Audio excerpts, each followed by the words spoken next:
Soul Sky. Halika, tikman natin.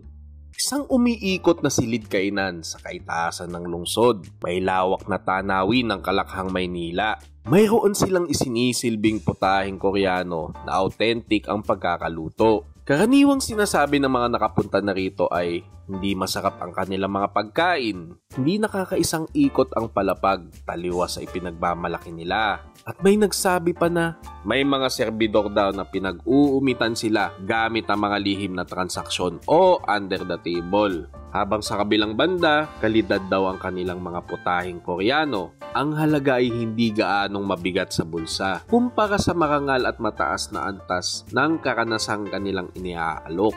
At napakabait daw ng mga serbidor. Ano ba talaga? Kaya naman, nandito tayo ngayon upang bigyan sila ng tapat at brutal na pagsusuri sa kanilang kainan. Halika sa lungsod ng Quezon! Ito'y matatagpuan lamang sa ika-33 palapag, gusali ng MDC 100, Avenida ng Eastwood, Kalakhang, Maynila. Sila ay nagbubukas ng alas 11 ng umaga at nagsasara naman ng alas 10 ng gabi. Mayroong paradahan sa loob, ngunit sa Eastwood kami pumarada para maglakad-lakad at bumaba ang kinain. Sa pagpasok mo, hindi may tatanggi ang karangyaan. Malinis, elegante, at tila isang eksena mula sa isang pelikula. Ang tanawin ay talagang kahanga-hanga, lalo na kapag dapit hapon. Ngunit sa gabi medyo madilim at wala masyadong makikita, maliban sa mga kumikislap na ilaw ng lungsod. Heto naman ang pagpipilian sa kanilang karta.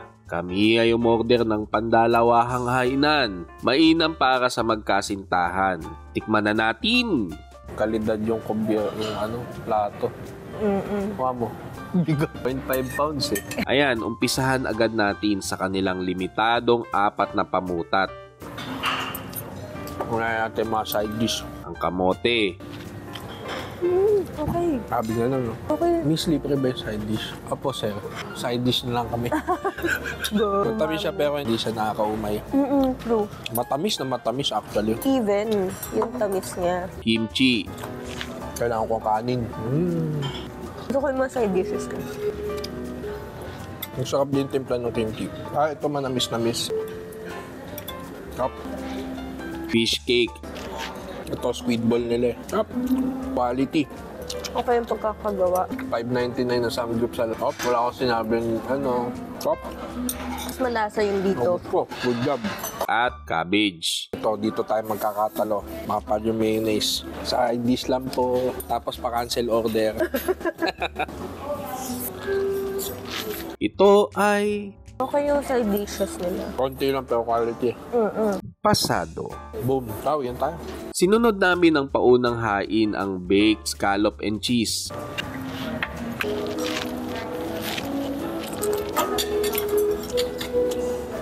Mamantika siya pero hindi siya nakakaumay. Ako gusto ko siya. Inambot yung scallops. Yeah. Ano ba ang mantika niyo? Hindi ako Yung masasabi parang mamaya atakin ka na sa puso. Sa kadahilanang hindi na ito masarap kapag malamig. Masarap. Mukhang nagkamali na naman ako. Kala ko ito lang pinupuntahan dito. Sarap. Gusto ko siya. Scallops talaga. Good job. Kanina nandun tayo Kanina nandun tayo. Ngayon nandito na tayo. Ito ay Sarap yung sabaw. Regular Sakto lang. onion. Oo. Tapos pechin. pasado. Okay, next. Nice. Presentation, no? Ikatlo ay ang pampaganang fresh vegetable salad. Masarap yung mga gulay at prutas, malutong at sariwa. Ano para dito? Ito para dito din, di ba? Ito para sa tempura. Ito para dun. Ikaw. Para sa'yo.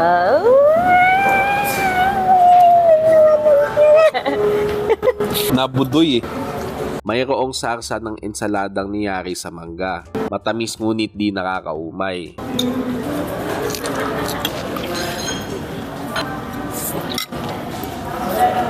Ito ay pasado. Ikaapat ay maaari kang mamili kung bino o tempura. Pinili namin ng tempura. Debate siya. Yung sa puwet lang yung hindi. Wala.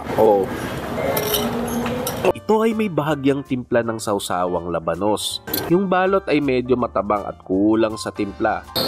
Mild lang to. Tapos naman to. Light. Ito ay kailangan pa nila pagbutihin. Okay. Ito magkano pag alakar? Habang ang stone plate seafood jajangmyeon naman ay mayroong black bean. Ito daw bestseller nila dito. 1.5 isang order. Makapal na pansit na may sarsang tausi na may mga lamang hipon, pusit at scallops. Yun, no? Parang chami, no? Masarap ito ngunit masyadong matamis para sa isang jajangmyeon. Kung sanay ka sa tradisyonal na lasa, maaaring hindi mo ito magustuhan. Sarap siya. Dahil ang orihinal na putahe ay may mapait-pait ng kaunti. Ito ay pasado.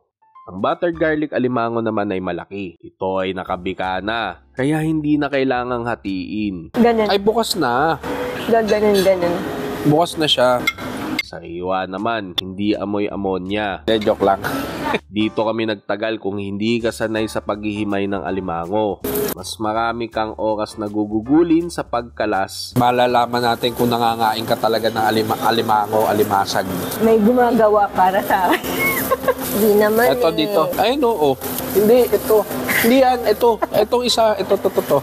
Kaya lang madulas, syempre. Hirap magpaliwanag. Kaya hindi ako pwede mag-teacher. O kaya, bakliin mo, di ba? Pagka ganun mo, bakliin mo. Saka mo susundutin ito. Gandang hobby nito. Ang hobby mo, magkutkot ng alimango. Or kaya, ipunin mo muna. At pagtatalop kaysa sa pagkain mismo. Pwede naman talaga siya kainin yung mga shell. Mad ako eh.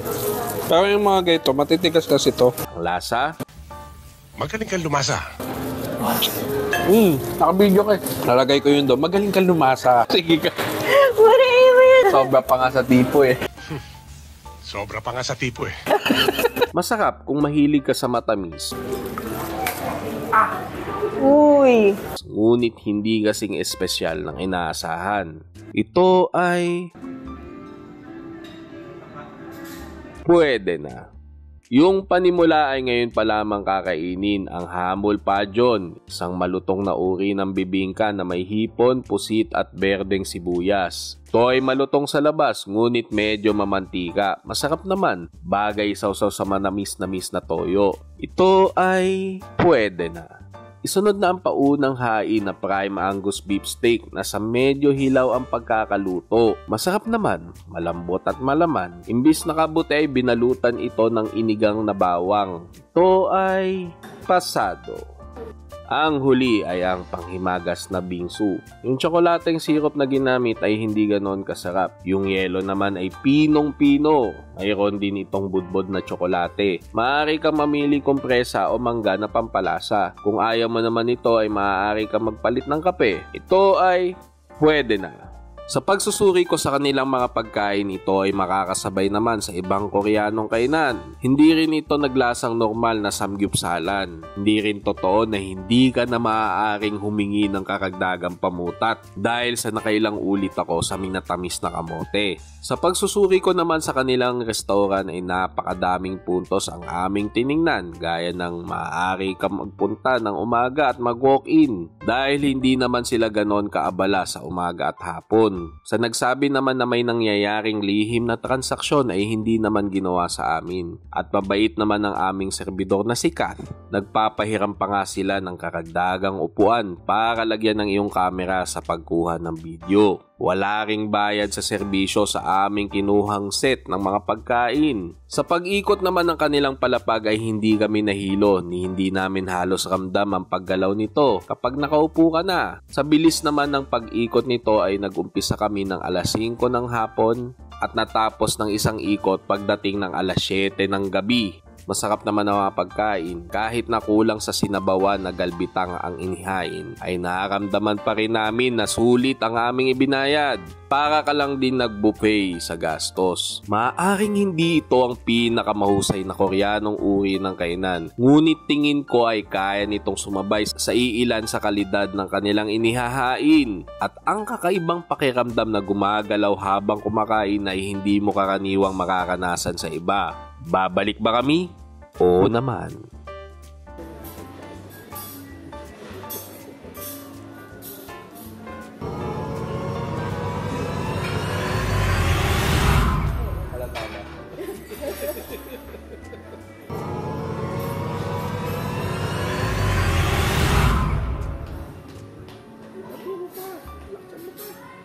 Sawa na ba kayo sa nagsasabi ng masarap at maganda ang kainan kahit hindi naman?